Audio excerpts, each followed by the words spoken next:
Assalamualaikum warahmatullahi wabarakatuh, kembali lagi di Lampor Channel. Semoga yang menonton video ini selalu diberi kesehatan, keberkahan, dan dilindungi dari segala hal yang buruk. Jangan lupa like, komen, subscribe dan tekan tombol notifikasinya sekarang juga, supaya tidak ketinggalan semua konten seru yang akan kita bahas di sini. Kali ini kita akan membahas kisah horor dan misteri menarik untuk disimak. Tanpa basa-basi langsung saja kita mulai ceritanya. Di tepi jalan di ujung desa, berdirilah sebuah somil tua yang sudah lama terbengkalai. Bangunan kayu itu tampak usang, dengan dinding yang sudah retak dan atap yang hampir runtuh. Tidak ada yang tahu pasti mengapa somil itu ditinggalkan, tetapi penduduk desa percaya bahwa tempat itu penuh dengan kutukan. Somil tersebut dahulu adalah tempat kerja para pembuat kayu, dengan gergaji besar dan api yang selalu menyala untuk mengeringkan kayu. Namun, sebuah malam yang gelap, kebakaran hebat melanda somil itu. Menurut cerita yang beredar, api itu begitu cepat menyebar hingga menghanguskan seluruh bangunan beserta pekerjanya. Sejak kejadian itu, somil tersebut ditinggalkan, dan api seakan menjadi bagian dari sejarah kelamnya. Namun, suatu malam yang sunyi, sesuatu yang aneh terjadi. Seorang pemuda bernama Arka, yang baru saja pindah ke desa itu, penasaran dengan kisah somil terbengkalai. Meski diberi peringatan oleh penduduk desa, ia merasa tertantang untuk menyelidiki tempat itu. Dengan membawa obor dan alat perekam, Arka berjalan sendirian menuju somil yang sudah lama tak terjamah manusia. Saat tiba di depan somil, Arka merasa hawa dingin yang aneh menyelimuti tubuhnya. Namun, ia terus melangkah masuk. Di dalam, ia melihat sisa-sisa kayu yang terbakar dan abu yang masih menempel di lantai. Semua tampak seperti ditinggalkan begitu saja. Ketika Arka menyusuri ruangan dalam somil itu, tiba-tiba, tanpa sebab yang jelas, seberkas api muncul begitu saja di tengah ruangan yang gelap. Api itu tidak berasal dari api unggun atau sumber api lainnya, melainkan muncul dari tanah yang kering dan retak. Dengan cepat, api itu membesar, menyebar ke seluruh ruangan. Arka terperangah. Api itu tidak seperti api biasa. Ia tampak hidup, bergerak-gerak seolah memiliki kehendak sendiri. Nyala api itu berkelip-kelip, membentuk pola aneh yang menggambarkan wajah-wajah yang terbakar dan teriakannya yang tak terdengar. Meskipun tak ada angin, api itu menyala semakin besar, menghanguskan segala yang ada di sekitarnya. Arka berusaha mundur, tetapi api itu terus mengejarnya, mengikuti setiap langkahnya. Dalam kepanikan, Arka menyadari bahwa somil itu tidak hanya terbakar oleh api fisik, tetapi api itu juga membawa energi yang mengikatnya pada tempat tersebut. Setiap kali ia bergerak, api itu seolah memperingatkan, semakin mendekat, semakin ganas. Akhirnya, Arka berhasil keluar dari somil dengan napas terengah-engah. Begitu ia keluar, api itu tiba-tiba padam seolah tidak pernah ada. Hutan di sekitar somil kembali sunyi, dan tidak ada tanda-tanda kebakaran. Tetapi, Arka merasa ada sesuatu yang berbeda di dalam dirinya. Suara bisikan samar terdengar di telinganya, somil ini tidak akan pernah mati. Keesokan harinya, Arka kembali ke somil itu dengan niat melaporkan apa yang terjadi, namun begitu ia sampai, somil itu tampak seperti semula kosong, terbengkalai, dan tak ada api yang tampak. Orang-orang desa pun tidak percaya cerita Arka, dan mereka hanya menganggapnya sebagai hayalan. Namun, setiap malam, Arka merasakan panas aneh yang menghangatkan tubuhnya, meskipun ia berada di tempat yang sejuk.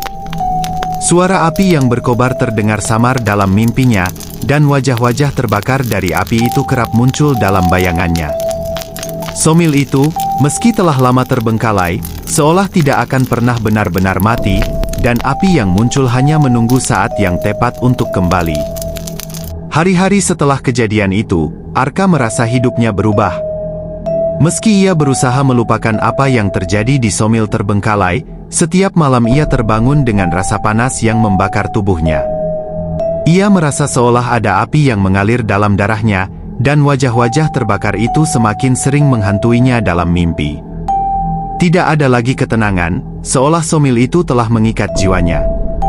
Arka mencoba berkonsultasi dengan penduduk desa yang lebih tua, berharap menemukan penjelasan.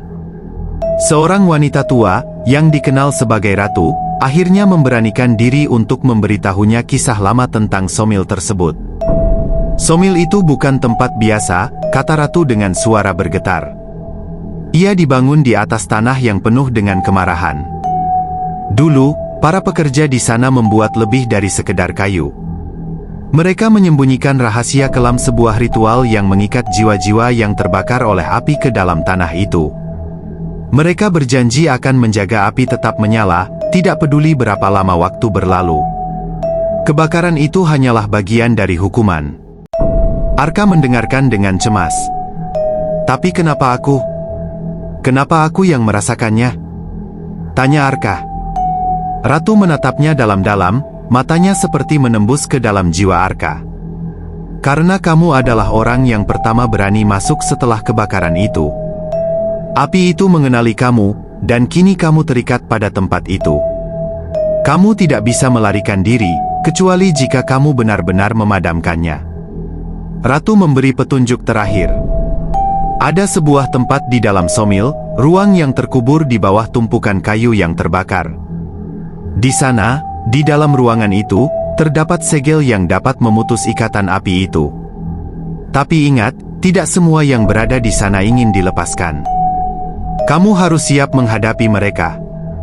Dengan perasaan campur aduk, Arka memutuskan untuk kembali ke somil. Kali ini, ia tidak akan pergi tanpa jawaban.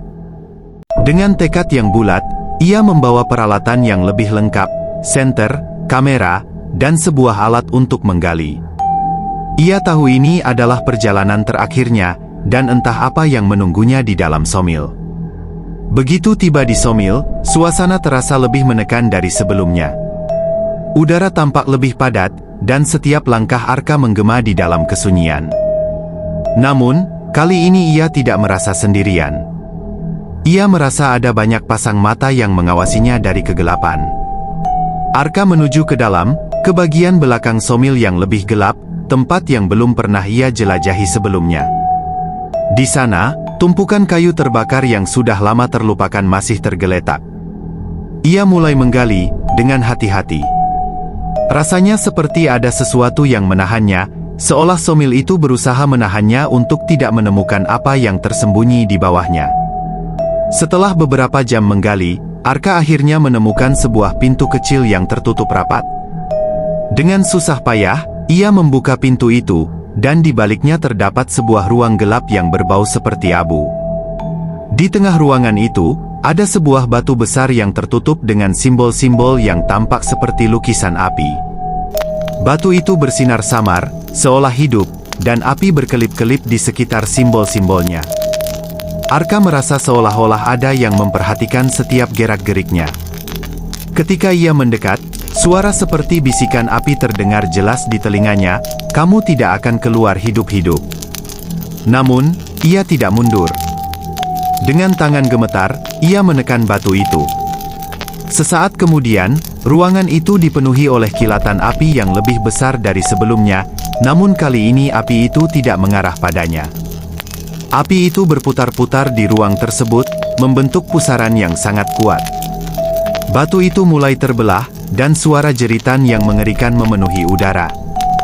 Wajah-wajah yang terbakar muncul di dalam api, wajah-wajah yang dulu bekerja di somil itu, terperangkap dalam api yang tidak pernah padam. Mereka meronta, mencoba untuk keluar, tetapi tidak bisa. Arka berteriak, merasa seperti terperangkap di antara dunia hidup dan mati.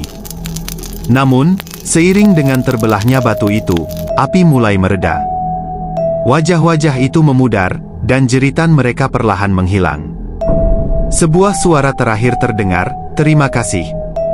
Saat api itu padam sepenuhnya, Arka terjatuh ke tanah, tubuhnya lelah dan penuh luka bakar.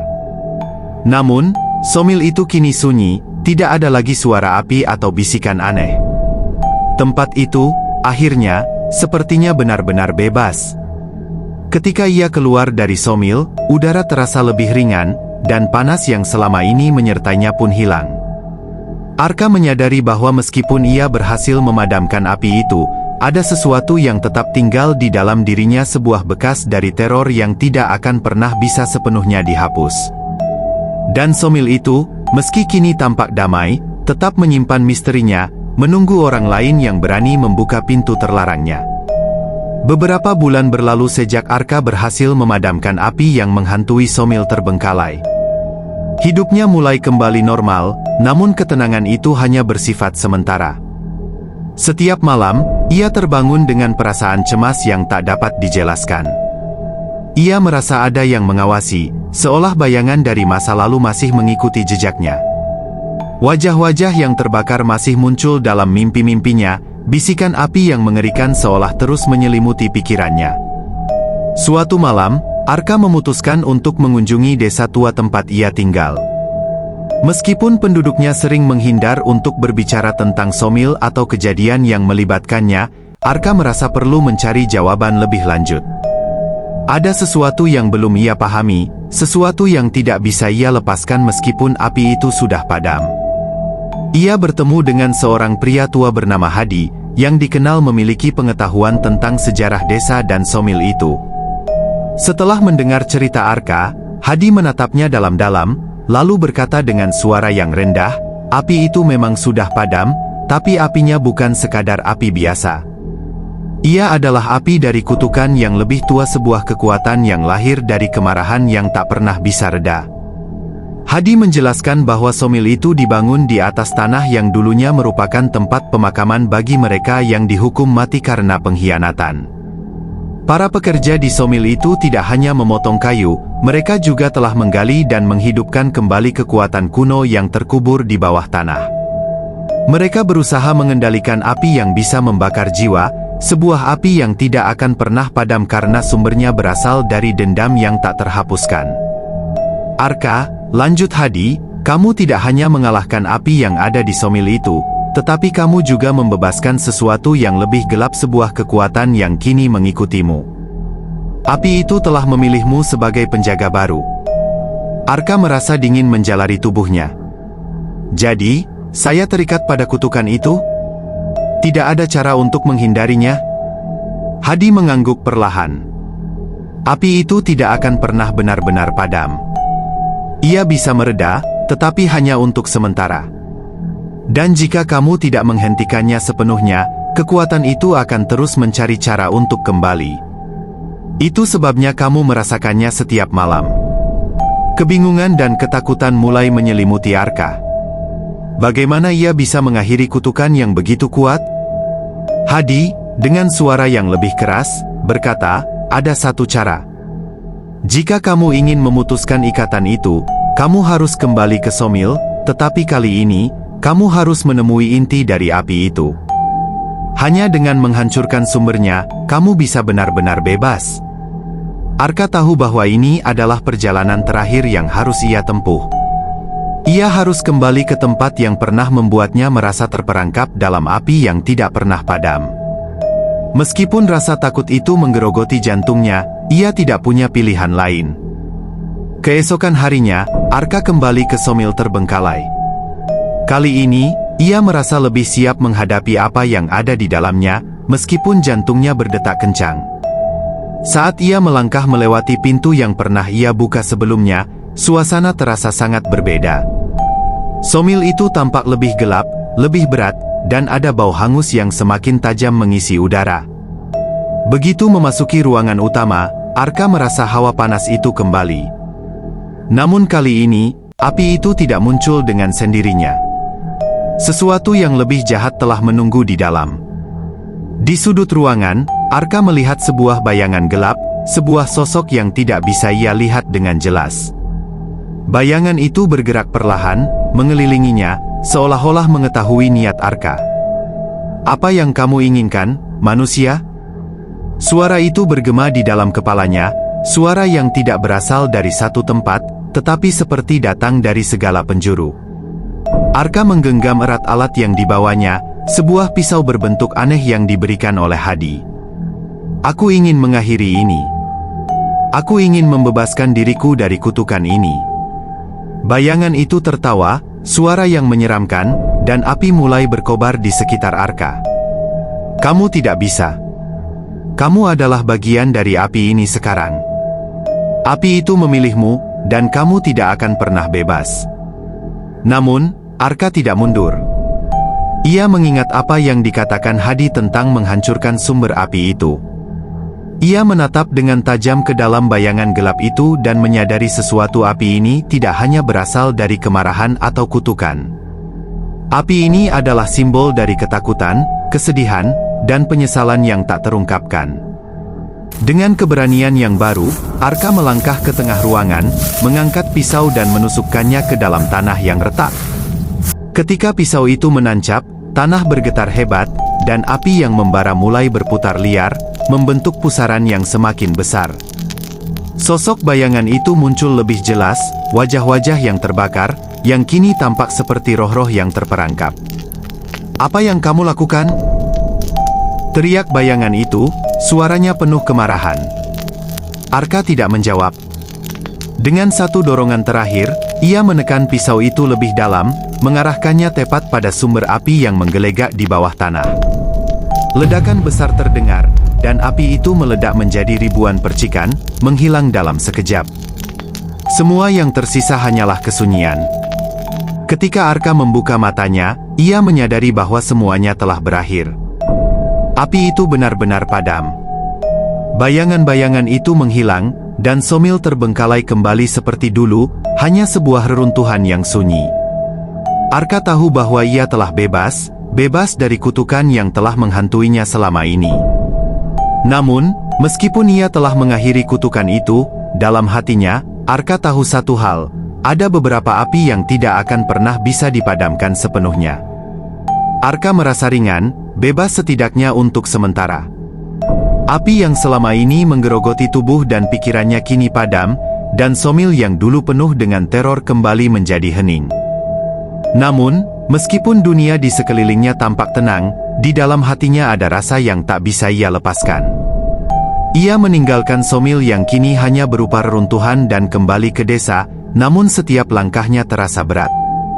Perasaan tidak sepenuhnya bebas terus mengikutinya. Wajah-wajah yang terbakar itu, meskipun hilang dari penglihatannya, masih hadir dalam pikirannya. Bayangannya selalu ada, di sudut-sudut pikirannya, seolah mereka mengingatkan Arka bahwa api itu tidak pernah benar-benar mati. Beberapa minggu setelah peristiwa itu, Arka mulai merasa perubahan yang aneh. Ia sering merasakan kehadiran seseorang di belakangnya, atau suara langkah kaki yang mengikutinya di malam hari. Meskipun ia sudah berhasil memadamkan api yang mengikatnya dengan Somil, ada sesuatu yang lebih gelap dan lebih mendalam yang masih terhubung dengannya. Suatu malam, saat ia sedang duduk di rumahnya, sebuah suara terdengar dari jendela yang terbuka. Arka menoleh, dan untuk sejenak, ia melihat bayangan gelap yang melintas cepat di luar rumahnya. Tersentak, ia berlari keluar, hanya untuk mendapati dirinya sendiri berdiri di tengah desa yang sunyi. Tidak ada siapa-siapa. Namun, saat ia kembali ke rumah, ia mendapati sesuatu yang tak terduga. Di atas meja, ada sebuah buku tua yang belum pernah ia lihat sebelumnya. Hal yang paling mencurigakan adalah bahwa buku itu tampak baru, meskipun ia tidak pernah membawanya pulang. Dengan tangan yang sedikit gemetar, Arka membuka buku itu. Di dalamnya, ada tulisan tangan yang tampak familiar, tulisan yang seolah-olah berasal dari dirinya sendiri. Hal pertama yang ia baca membuat darahnya berdesir. Api tidak akan pernah padam, Arka. Kamu tidak pernah benar-benar mengalahkannya. Hati Arka berdegup kencang. Ternyata, meskipun ia telah memadamkan api di Somil, api itu hanya berpindah tempat ke dalam dirinya. Sebuah kutukan yang lebih mendalam telah mengakar dalam jiwanya. Arka membaca lebih lanjut, dan ia mulai menyadari kebenaran yang mengejutkan. Api yang ia anggap telah padam ternyata hanya menunggu saat yang tepat untuk kembali. Setiap kali ia berpikir dirinya bebas, api itu akan selalu muncul lagi, mengalir dalam darahnya. Pada malam itu, Arka merasa dunia sekitarnya mulai runtuh. Rumahnya yang seharusnya memberikan rasa aman kini terasa penuh dengan panas yang datang dari dalam dirinya. Wajah-wajah yang terbakar kembali muncul dalam penglihatannya, bukan hanya dalam mimpinya, tetapi juga dalam kenyataan. Mereka menatapnya dengan mata kosong, seperti menuntutnya untuk menghadapinya sekali lagi. "Jangan lari dari kami," suara itu berbisik dalam pikirannya, suara yang datang dari dalam dirinya sendiri. Arka merasakan bahwa kini, ia berada di persimpangan jalan yang sulit. Jika ia terus berlari, api itu akan semakin menguasai dirinya, dan mungkin suatu saat ia akan menjadi sosok yang lebih gelap daripada yang pernah ia temui di Somil. Namun, jika ia berhenti dan menghadapi kutukan itu, apakah ia bisa benar-benar mengakhirinya? Ia tahu bahwa ia harus kembali ke Somil bukan hanya untuk menghancurkan api itu, tetapi untuk memahaminya sepenuhnya. Kekuatan api itu tidak hanya berasal dari kemarahan atau kutukan yang tak terhapuskan, tetapi dari sesuatu yang lebih tua, lebih misterius, yang kini telah mengikat jiwanya selamanya. Dengan tekad yang baru, Arka kembali menuju Somil yang sekarang menjadi puing-puing. Ia tahu bahwa perjalanan ini adalah langkah terakhirnya atau mungkin justru awal dari perjalanan yang lebih panjang. Ketika ia melangkah memasuki reruntuhan Somil itu, api menyambutnya lagi. Namun kali ini, ia tidak mundur. Ia berhadapan dengan api itu, tidak untuk menghindarinya, tetapi untuk mengerti sumber kekuatan yang mengikatnya. Dan di sana, di tengah puing-puing Somil yang terbakar, Arka menyadari satu hal, api itu bukanlah sesuatu yang bisa dipadamkan atau dihancurkan. Ia adalah bagian dari dirinya, bagian dari kegelapan yang tak bisa terpisahkan, yang akan selalu ada, meskipun ia berusaha melarikan diri darinya. Kegelapan itu adalah dirinya. Itulah kisah misteri api di Somil terbengkalai, semoga bisa menjadi pembelajaran untuk kita semua. Terima kasih, wassalamualaikum warahmatullahi wabarakatuh.